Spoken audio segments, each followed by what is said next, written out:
ব্যারাকপুরে জাতির জনক মহাত্মা গান্ধীর মহাপ্রয়াণ দিবসে প্রার্থনায় উপস্থিত রাজ্যপাল। ব্যারাকপুর গান্ধীঘাটে জাতির জনক মহাত্মা গান্ধীর ৭৭তম মহাপ্রয়াণ দিবস উপলক্ষে ব্যারাকপুর গান্ধীঘাটে আয়োজিত হল প্রার্থনা সভা। উপস্থিত রাজ্যের রাজ্যপাল সিভি আনন্দ বোস সহ ব্যারাকপুর লোকসভা কেন্দ্রের সাংসদ পার্থ ভৌমিক, উত্তর ২৪ পরগনা জেলার জেলা শাসক, রাজ্যের মুখ্য সচিব ডক্টর মনোজ পন্ত সহ বিশিষ্ট ব্যক্তিবর্গগণ। রাজ্যপাল সিভি আনন্দ বোস গান্ধীঘাটে প্রবেশ করে জাতির জনক মহাত্মা গান্ধীর শহীদ বেদিতে মাল্যদান করেন।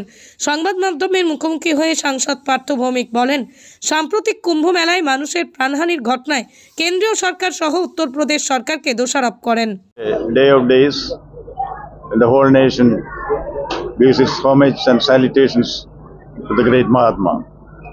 This day should teach us that the teachings of Mahatma Gandhi are relevant for all times. As I say, Caesar the dead is mightier than Caesar the alive. Gandhi is stronger after his death. We are all inspired by him. We are indebted to Father of the nation. Thank you.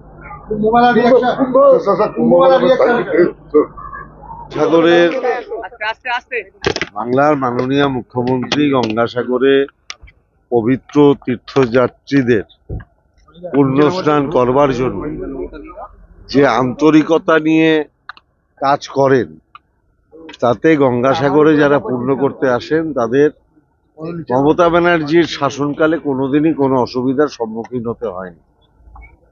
কারণ মমতা বন্দ্যোপাধ্যায় মন প্রাণ দিয়ে আন্তরিকভাবে যাতে পুণ্যার্থীদের অসুবিধা না হয় সেই কাজটা করে। আর যারা মন দিয়ে কাজটা করে না, যারা বোঝে না যে কোথায় দর্শনার্থীদের সুবিধা অসুবিধা হতে পারে, সেক্ষেত্রে এই ধরনের দুঃখজনক ঘটনাগুলো ঘটে। কোন ধরনের ঘটনা? যেভাবে কুম্ভে যে ঘটনা ঘটেছে আপনারা প্রত্যেকে জানেন, আমার নতুন করে বলার কিছু নেই। ধর্ম পালন করতে গিয়ে যদি মানুষকে মৃত্যুবরণ করতে হয়, তাহলে বোঝা যায় যে সেই জায়গাকার অ্যারেঞ্জমেন্ট ঠিক নেই। কতজন মারা গেছে এই রাজ্যে?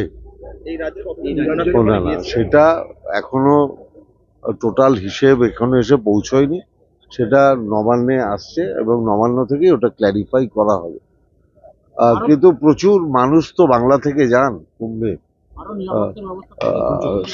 নিরাপত্তার অভাব ছিল, ম্যানেজমেন্টের অভাব ছিল এবং পরিকল্পনার অভাব ছিল। উত্তরপ্রদেশের সরকার যোগী আদিত্যনাথ এবং ভারতবর্ষের প্রধানমন্ত্রীকে আমি বিনীতভাবে অনুরোধ করব, মুখে ধর্মের কথা না বলে ধর্মীয় মানুষেরা যাতে ধর্ম ঠিকঠাক পালন করতে পারেন তার ব্যবস্থা করুন।